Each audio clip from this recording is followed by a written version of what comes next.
e mostrar a Deus que você merece a salvação porque você está pagando o preço. O preço já foi pago. Você está rejeitando o Filho de Deus. Você está profanando o sangue de Cristo.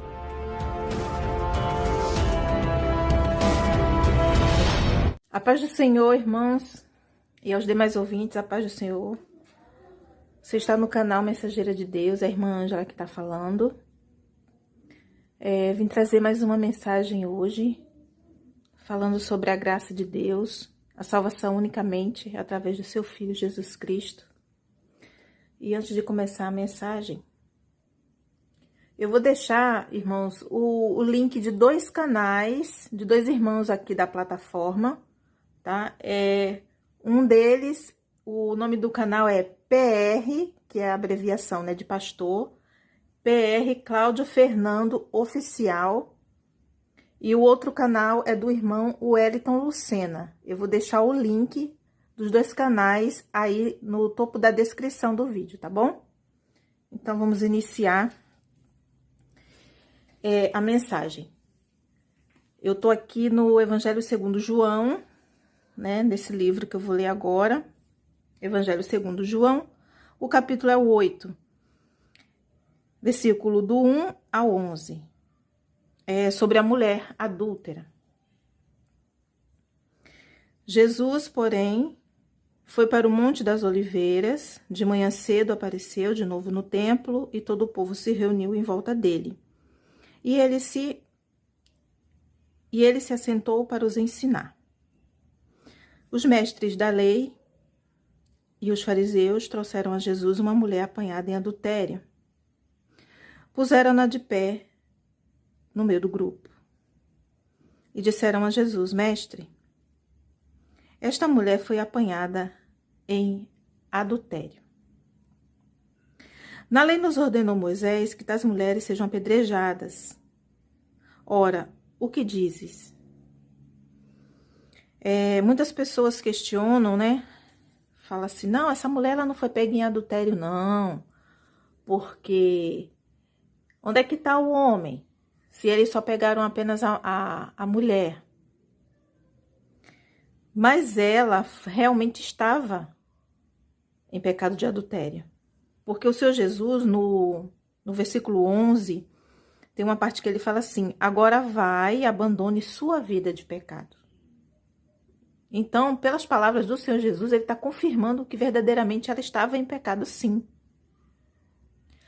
E eles estavam falando a verdade, porque no livro de Levítico, no capítulo 20, no versículo 10, está escrito assim, foi Deus que falou, tá?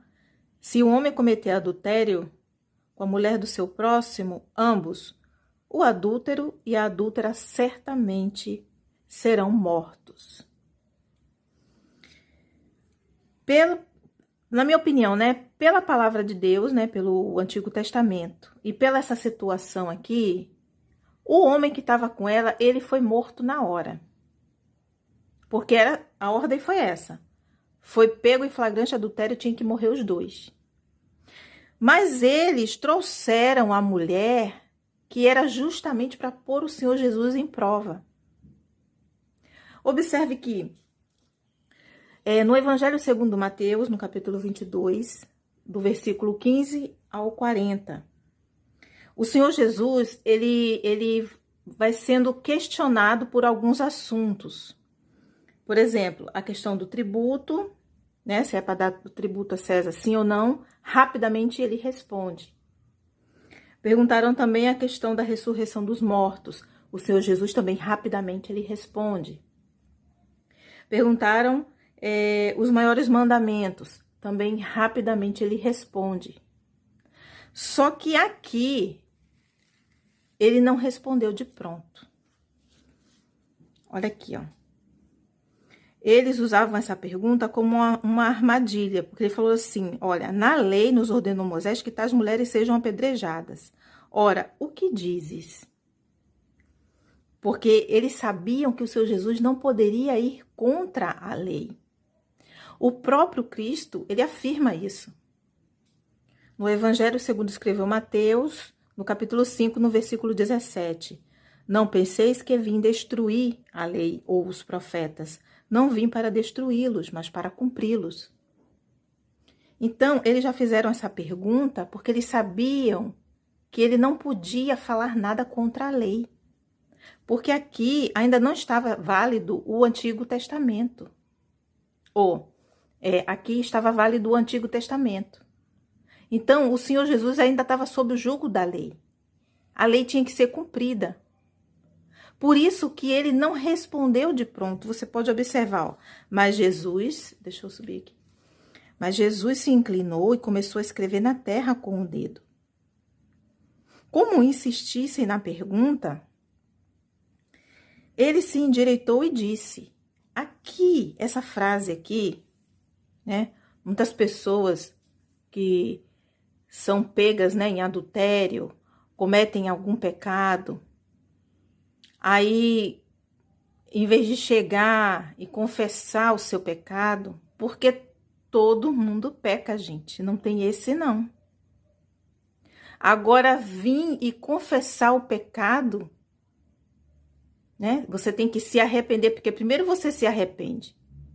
Depois você vai e você confessa. E você deixa aquilo ali. Você não comete mais. Então, eles usam esse versículo aqui como uma estratégia, como, digamos assim, um cala-boca para os irmãos, entendeu? Ah, mas aquele que não... Mas, gente, essa frase aqui, ela é exclusiva de Cristo. Ele é o único que pode falar essa frase. Observa bem o que ele falou, ó. Olha a situação. Tinha uma multidão, trouxeram uma mulher que foi pega em flagrante adultério, colocou no meio daquela multidão e olha como Cristo vai falar. Aquele que dentre vós está sem pecado, seja o primeiro ali a tirar uma pedra. Ele não falou aqueles que estiverem dentre vós sem pecado. Ele não falou no plural, ele falou no singular. Ele está falando dele. Aquele que dentre vós, ó, aquela pessoa que está no meio aí de vocês, que está sem pecado, ele está falando dele. Seja o primeiro ali a tirar uma pedra, porque ele era o único naquela multidão que poderia pegar a primeira pedra e atirar naquela mulher. Só bastava ser lançada a primeira pedra. Jogou uma, viriam todas as outras na sequência.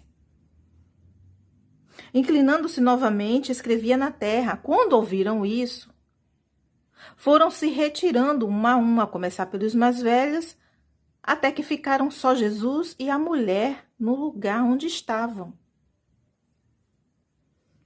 Como está escrito no livro de Romanos, no capítulo 3, no versículo 23, pois todos pecaram e destituídos estão da glória de Deus. Destituído significa retirado, afastado. Foi todo mundo saindo porque todos pecaram. Todo ser humano pecou, menos Cristo Jesus. Jesus endireitou-se e disse, mulher, onde estão eles? Ninguém te condenou? Respondeu ela, ninguém, Senhor. Disse Jesus, nem eu também te condeno. Agora vai e abandone sua vida de pecado. Olha o que ele falou, nem eu também te condeno. Ele poderia ter condenado ela. Mas ele não fez.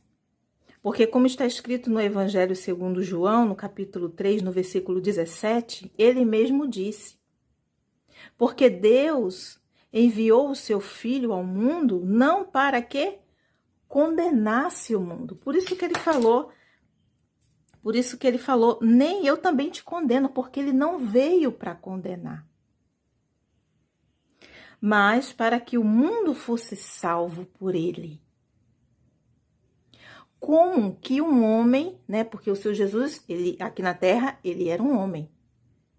Ele era 100% Deus, 100% homem. Sentia dores, tudo que a gente sente, ele sentia fome, sede. Só que ele não pecou. Então, como é que Deus, através do seu único filho, salvaria o mundo? Quando Cristo, ele foi crucificado dentre dois malfeitores, dois.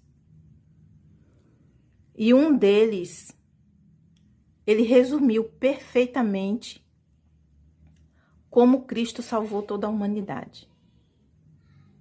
Está no Evangelho segundo Lucas, no capítulo 23, no versículo 11. Nós, na verdade, com justiça, pois recebemos o que os nossos atos mereciam. Mas este nenhum mal fez. Ele está dizendo, olha, a gente está aqui, a gente foi castigado, estamos aqui nessa cruz, porque os três foram crucificados igualmente. Só que o malfeitor falou assim, nós merecemos estar aqui, pelos nossos atos, né? Pelos nossos feitos nós merecemos, mas esse aqui não. Então, o que que Cristo estava fazendo naquela cruz, se ele não cometeu nenhum pecado?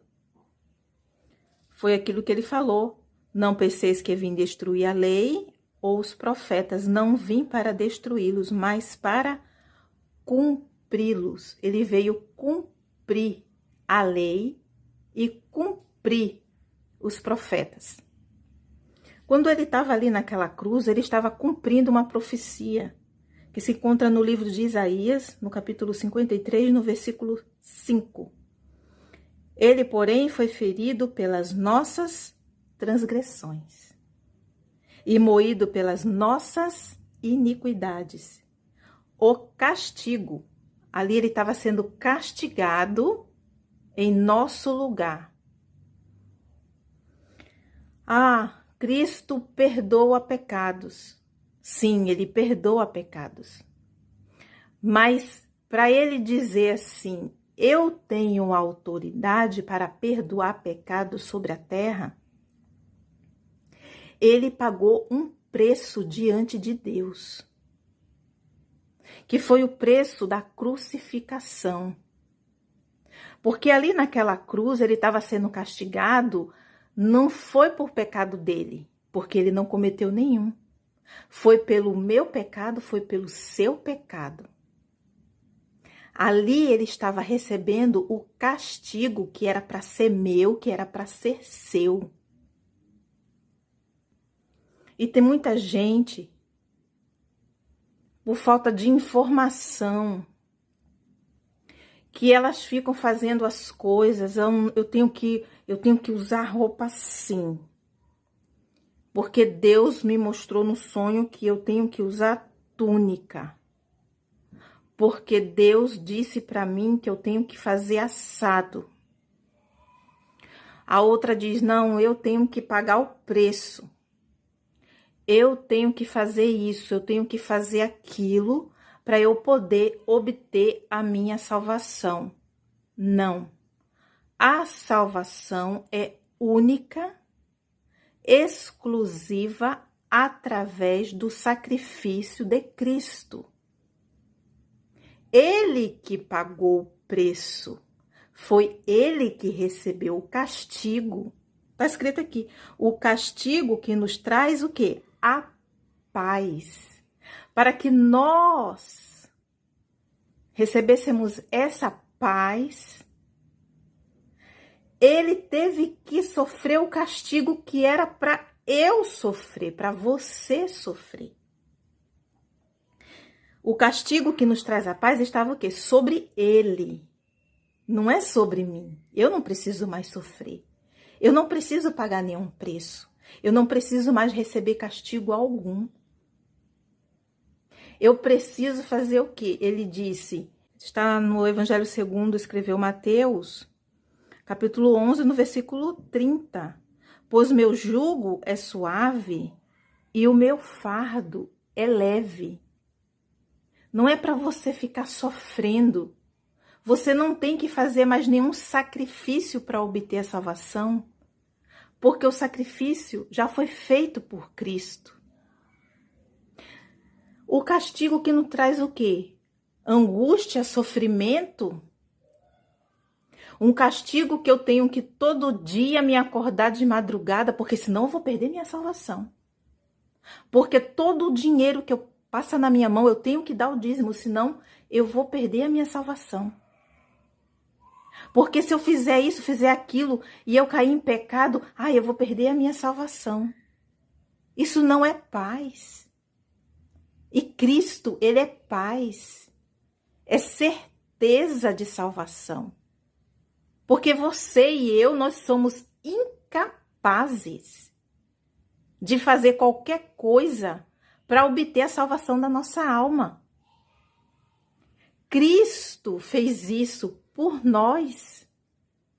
Ele sofreu o castigo pelos nossos atos, para que agora a gente tenha paz. E tem gente que não quer a graça de Deus. Tem gente que rejeita esse amor. Não porque eu tenho que sofrer, não porque eu pequei muito, não interessa. Cristo, quando ele morreu, quando ele falou ao Pai, no Evangelho segundo João, no capítulo 19, no versículo 30, quando Jesus recebeu o vinagre, disse: está consumado. Inclinando a cabeça, entregou o Espírito. Pai, está pago. Pai, o Senhor me castigou no lugar dele, no lugar dela. Agora eles estão livres. Porque a conta, digamos assim, eu paguei. Era como se a gente tivesse uma dívida muito grande, impossível da gente pagar diante de Deus. E Cristo, ele pegou essa dívida e ele pagou diante do Pai. E ele fez isso, ó. Tá pago. Eles estão livres. Mas vocês rejeitam esse amor. Vocês querem correr atrás da salvação por méritos próprios. Observa o ladrão, o malfeitor da cruz. Ele não pagou dízimo, ele não foi para o monte orar, ele não usou a roupa assim assado, ele não orou 155 horas por dia, ele não fez 3 vezes jejum por semana, ele não fez nada. Ele se colocou no lugar de um pecador que para ele não tinha jeito e realmente não tinha jeito. Tanto é que ele falou: Senhor, lembra-te de mim quando entrares no teu reino. E o que foi o que o Senhor Jesus disse? Ele disse, está em Evangelho segundo Lucas 23, 43, respondeu-lhe Jesus: em verdade te digo que hoje estarás comigo no paraíso. Gente, Cristo falou hoje porque ele pagou o preço. Aí tem gente que fala assim: não, mas o ladrão da cruz é porque ele não fez toda essa determinação, né? Tipo, dar o dízimo, usar roupa assim assado, fazer o jejum, fazer a oração, subir no monte, fazer isso, fazer aquilo, fazer todo esse ritual, porque ele já estava na cruz, ele já ia morrer mesmo. Vamos ver outros versículos aqui. Eu vou ler essa passagem bíblica, se encontra no Evangelho segundo escreveu Marcos, no capítulo 10. Eu vou começar a ler a partir do versículo 17. Vocês vão entender que a salvação é única, exclusiva, somente em Cristo Jesus. Jesus ia saindo, quando correu para ele um homem que, ajoelhando-se, perguntou-lhe: bom mestre, Que farei para herdar a vida eterna? Respondeu-lhe Jesus: Por que me chamas bom? Ninguém é bom senão um só, que é Deus. Me diz uma bondade maior do que você dá o seu único filho, inocente, sem nenhum pecado, para padecer, para suportar a sua ira, o seu castigo, no lugar de pessoas pecadoras. Não existe amor, não existe bondade maior do que essa, não, gente. Capítulo 19. Observa o que Cristo está falando. Sabes os mandamentos, porque ele ainda está sobre o jugo da lei. O Novo Testamento ainda não era válido aqui, porque o testamento só é válido quando morre o testador. Cristo aqui ainda estava vivo. Por isso que ele falou assim, sabes os mandamentos? Porque era por esses mandamentos aqui, por obedecer a esses mandamentos que as pessoas nessa época eram salvas. Não adulterarás, não matarás, não furtarás, não dirás falsos testemunhos, não enganarás a ninguém, honra a teu pai e tua mãe. Ele respondeu, mestre, tudo isso tenho guardado desde a minha juventude. Presta bem atenção no texto. Pela lei do Antigo Testamento, esse jovem aqui, ele estava salvo. Ele mesmo disse, olha aqui, mestre, tudo isso tenho guardado desde a minha juventude. Agora presta atenção o que o mestre vai falar para ele. Jesus, olhando para ele, o amou e disse, falta-te uma coisa, só estava faltando uma coisa. Vai, vende tudo o que tens, dá-o aos pobres, e terás um tesouro no céu. Então vem e segue-me. A questão aqui não era o dinheiro. Vocês vão entender mais lá para baixo. Cristo vai explicar que a questão aqui não era o dinheiro. A questão aqui é aqui, ó. Cristo mesmo vai falar, ó.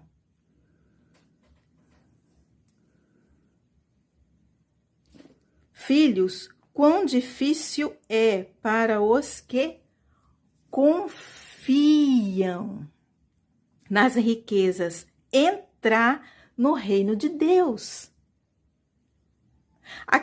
Aqui não era porque ele era rico, não. Não importa, Deus não faz acepção de pessoas, não, gente. A questão é porque ele confiava nas riquezas. E Cristo diz, e é quando Cristo fala assim, vem e segue-me, você tem que confiar somente nele. E você tem que seguir a ele, porque ele mesmo disse, eu sou o caminho, eu sou a verdade e a vida. Ninguém vem ao Pai senão por mim. Toda essa obediência dele era por mérito dele. E salvação não é por mérito seu, nem meu, nem de ninguém. É isso que Cristo está dizendo. Quando ele falou assim, você vai ter que vender tudo e dar aos pobres, depois você vem e me segue. Mas ele confiava na riqueza. E Cristo não quer, ele quer que confie só nele, no sacrifício dele. Vamos para outro trecho, que vocês vão entender que a questão aqui não era o dinheiro. Evangelho segundo Lucas, o capítulo é o 19, eu vou ler a partir do 8. Zaqueu, porém, levantou-se, disse ao Senhor, Senhor, olha, eu dou aos pobres metade dos meus bens. E se alguma coisa extorquir alguém, devolvo 4 vezes mais. Cristo não falou para Zaqueu vender, repartir, fazer nada. Mas a salvação, aqui ó, Cristo mesmo fala, disse-lhe Jesus, o 9, né? Hoje veio a salvação a esta casa, porque também este é filho de Abraão. Pois o Filho do Homem veio buscar e salvar o que se havia perdido. Ele estava perdido pelos atos dele, que era o contrário do outro, que era todo, digamos assim, certinho. Porque Cristo, ele não veio para justos. Ele não veio para os sãos. Ele disse, eu vim para os doentes. Ele não veio para pessoas perfeitas. Ele veio para pessoas imperfeitas. Ele veio para pecadores, porque são os pecadores que precisam dele. Porque os pecadores reconhecem que pelo seu esforço, ainda que ele fizesse de tudo, mas ele sabe que ele não conseguiria a salvação. Então ele recorre a Cristo. E em Cristo ele tem paz. Porque nós somos falhos. E aqui, o Senhor Jesus não disse nada para Zaqueu, ele não falou nada, porque aqui a salvação já entrou nele. Ele já viu que ele estava totalmente errado. E ali ele já foi fazendo o que é certo. Porque, gente, filho de Deus quando a gente aceita Cristo, a gente passa a ser filho de Deus. O Espírito Santo, ele entra em nós, ele vai começar a nos ensinar, ele vai nos guiar pela palavra de Deus. Não precisa que essa agonia, não, porque você tem que parar logo de fazer isso, você tem que parar logo de fazer aquilo. Você tem que entender que você agora tem um Senhor e ele vai cuidar de você. Ele vai cuidar de você, ele cuida de mim. Não pense que, aceitei Cristo, agora eu vou fazer tudo certinho, nunca mais eu vou errar. Você vai sim errar, você não vai mais viver na prática do pecado, isso não. Mas que uma vez ou outra você vai falhar, vai. Tem vários versículos, gente. É pra gente descansar e ter a certeza que somos salvos, não por mérito nosso, não pelos nossos atos, mas sim por Cristo. Está escrito no Evangelho segundo João, no capítulo 3, no versículo 36. É muito forte esse versículo. Todo aquele que crê no Filho, que crê no Filho, tem a vida eterna. É uma certeza, gente. Não há complemento, não. Você creu no Filho, você tem a vida eterna. Receba, você tem. Não tem quem tire mais. Mas todo aquele que rejeita o Filho, como é, irmã Ângela, rejeitar o Filho? É isso, dizer que, não, para eu ser salvo eu vou ter que pagar o dízimo de tudo que eu recebo. Você está rejeitando o Filho. Não, mas eu tenho que pagar o preço, eu tenho que me acordar 3 horas da manhã, eu tenho que orar até o dia amanhecer. Você está rejeitando o Filho. Você está querendo fazer as coisas e mostrar a Deus que você merece a salvação porque você está pagando o preço. O preço já foi pago. Você está rejeitando o Filho de Deus. Você está profanando o sangue de Cristo. Mas todo aquele que rejeita o Filho não verá a vida. Se você pensa que você vai ser salvo por causa das tuas roupas, se você pensa que você vai ser salvo porque você sobe um monte e vai orar, se você pensa que você vai ser salvo porque você jejua, você está rejeitando o Filho de Deus.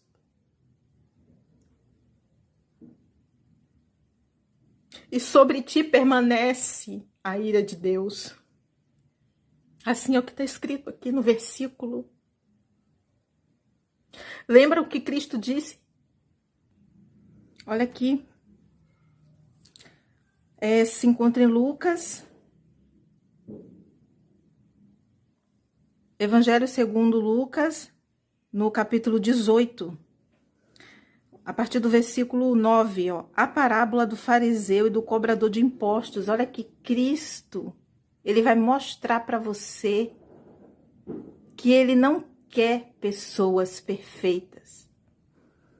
Jesus disse essa parábola a alguns que confiavam em si mesmos, crendo que eram justos e desprezavam os outros. 2 homens subiram ao templo para orar. Um era fariseu e o outro cobrador de impostos, né? Que nem Zaqueu.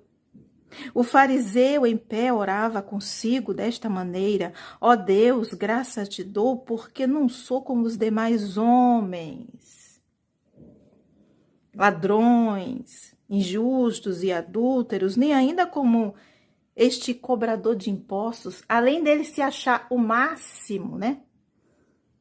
Ele ainda estava rejeitando o próximo, porque ele estava se achando muito santo, porque afinal de contas ele vai começar aqui a pagar o preço. Jejuo 2 vezes na semana e dou dízimo de tudo o que possuo. O cobrador de impostos, porém, estando em pé de longe, nem ainda queria levantar os olhos ao céu, mas batia no peito dizendo: ó Deus, tem misericórdia de mim, pecador. Olha o que Cristo vai dizer: digo-vos que este foi justificado para a sua casa, e não aquele. Pois qualquer que a si mesmo se exaltar será humilhado, e qualquer que a si mesmo se humilhar será exaltado. Olha, quem não entendeu o que Cristo está falando aqui, gente, é porque tem que se converter. Você é pecador, eu sou pecadora. Aceite Cristo. Não é pelo que você vai fazer, não é pelo que eu vou fazer que seremos salvos. Não. Então posso fazer tudo o que eu quero? Quem serve a Cristo sabe que não pode fazer tudo o que quer. Eu não vou entrar nessa discussão de roupa, de coisa, porque eu sei que quando o Espírito Santo entra na pessoa, a pessoa vai fazer tudo conforme a vontade de Deus. O meu dever, o seu dever é anunciar a Cristo. E não impor regras e doutrinas e fardo pesado nas costas das pessoas. Olha o que o Senhor Jesus disse, Evangelho segundo João, no capítulo 3, versículos 14 e 15. Assim como Moisés levantou a serpente no deserto, da mesma forma importa que o Filho do Homem seja levantado, para que todo que nele crê tenha a vida eterna. O que ele está citando aqui, o trecho ao qual o Senhor Jesus está se referindo, se encontra no livro de Números, no capítulo 21, a partir do versículo 4. Eu vou ler só um trechinho aqui, porque o povo reclamou, né, contra o Senhor se irou e enviou serpentes que picavam as pessoas e as pessoas morriam. Então Moisés foi e intercedeu, né, junto ao Senhor, diante de Deus, pelo povo. Então Deus pegou e falou assim, ó, faz uma serpente e põe-na numa haste, todo aquele que for mordido e olhar para ela viverá. Tá vendo? Todo aquele que for mordido e olhar para ela. Ou seja, quando Cristo, ele se compara a isso aqui, é no sentido de que quando a pessoa era picada, os outros irmãos, digamos assim, tinha que levar aquela pessoa que estava picada, ela ia morrer. Não tinha salvação para ela, não. Então eles levavam essa pessoa e fazia com que ela olhasse para a serpente de bronze. E ali ela era sarada, ela ficava salva. É isso que Cristo está falando. Vocês, eu e vocês aí, irmãos, temos que pegar as pessoas picadas pelas serpentes abrasadoras, ou seja, as pessoas que estão picadas, digamos assim, pelo pecado. Lembra da mulher adúltera? Para ela era impossível ser salva. A condenação, a morte dela era certa. Foi o que Cristo falou. Para os homens é impossível. Mas para Deus tudo é possível. E esse possível é através do Filho dele. Então a gente tem que pegar essas pessoas que foram picadas e levar para Cristo, diante de Cristo. Tem gente que está fazendo o quê? Está trazendo as pessoas para si. Gente, fico falando seus testemunhos, eu fico só observando. E as pessoas, em vez de serem atraídas por Cristo, não, ficam sendo atraídas por seres humanos, até piores do que ela. E ficam ensinando e inventando doutrina, e as pessoas ali adorando, venerando aquela pessoa. Se a pessoa falar, olha, não pega esse lápis preto, ai, irmã, a irmã é usada por Deus, eu não vou pegar esse lápis preto. A pessoa vai em vários programas, em vez de anunciar Cristo, falar do amor de Deus, ela vai contar sobre a sua vida promíscua. Aí lá no final, aí diz, é porque Deus é bom, Jesus me salvou. Você está rejeitando a Cristo. Rejeitando a Cristo. A ira de Deus está sobre você. Corra para Cristo. Porque Ele é o único. Ele mesmo falou. Porque eu tenho autoridade para perdoar pecados sobre a terra. É só Ele que tem essa autoridade. Fica com os testemunhos. Ai, que eu já fui drogada. Ai, que eu já fui prostituta. Ai, que eu já fui isso. Ai, eu fui da magia negra. Eu fui não sei o quê. Eu não perco nem mais meu tempo vendo essas coisas. Eu não perco mais o meu tempo. Ai, porque eu fui trans. Ai, porque eu fui não sei o quê. Não se convertem a Cristo. Eles mudam de vida. Mas aquilo ali, eles acham que aquilo ali é se converter a Cristo. E ficam se esforçando, como se pelo esforço dele eles fossem salvos. Aí não aguentam o fardo, porque não querem levar o fardo de Cristo, porque o de Cristo é suave. Porque é como se eles não admitissem, sabe? Não, eu tenho que pagar o preço. Irmão, só para encerrar, 1 João, o capítulo é o 2, eu vou ler os versículos 1 e o 2. Filhinhos meus, estas coisas vos escrevo para que não pequeis. Se, porém, alguém pecar, temos um advogado para com o Pai, Jesus Cristo, o justo. Isso é só para quem está em Cristo, tá bom? Quem está levando o fardo suave. Ele é a propiciação pelos nossos pecados, e não somente pelos nossos, mas também pelos de todo o mundo. Fiquem na paz do Senhor e até o próximo vídeo. Se o Senhor nosso Deus permitir. Gostou? Se inscreva no canal, ative o sino para receber todas as notificações e compartilhe.